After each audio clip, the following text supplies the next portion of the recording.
आपल्या सोनपेठचे ग्रामदेवत असलेले श्री सोमेश्वर मंदिर आणि याच मंदिरामध्ये असलेले 2 महादेवाचे मंदिर व तसंच या मंदिराचे असलेले श्री संत तुकाराम महाराज व संत ज्ञानेश्वर महाराजांचं मंदिर आणि ते मंदिराच्या मागे साईडला असलेली नदीतून बघितले का?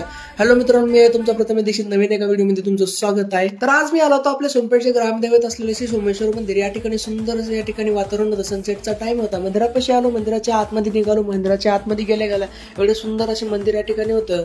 या मंदिराची खास बात अशी आहे की एकाच मंदिरामध्ये 2 महादेवाची पिंड आणि 2 नंदी असलेले हे एकमेव मंदिर आहे आपल्या सोनपेठ मधलं. मंदिराच्या आतमध्ये येऊन सरळ नदीपाशी आलो. या ठिकाणी नदीचे दर्शन केलो. नदीचे दर्शन करून सरळ महादेवाचे दर्शन करायला निघालो. या ठिकाणी महादेवाचे दर्शन येथे केलो.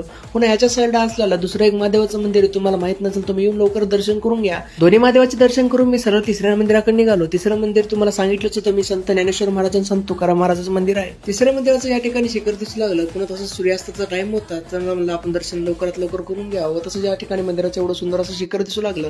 न टाइम वेस्ट करता मी सरळ तिसऱ्या मंदिराकडे निघालो. मी सरळ मंदिरापाशी आलो. या ठिकाणी मंदिराचं एवढं सुंदर असं परिसर होतं. पुन्हा या ठिकाणी मंदिरापाशी लिहिलेलं होतं संत ज्ञानेश्वर महाराज संत तुकाराम महाराजांचं मंदिर या ठिकाणी होतं.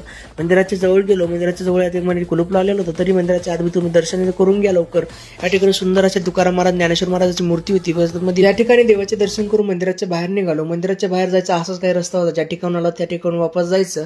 या ठिकाणी मंदिराचं एवढं सुंदर असं वातावरण या ठिकाणी होतं. पुन्हा सरळ मंदिराच्या बाहेर आलो. मंदिराच्या बाहेरून सरळ मी निघालो मंदिराच्या मागच्या साईडला असलेल्या नदीकडे. हेच ते महादेवाचं मंदिर आहे, ज्या ठिकाणी आपण दर्शन करून या ठिकाणावर आलो होतो. या ठिकाणी नदीचे बघतो तर नदीमध्ये एवढं मोठं असं पाणी आलं होतं. नदीचं पाणी वाहता असल्यामुळे या ठिकाणी नदीचं पाणी खूप स्वच्छ असं दिसू लागलं.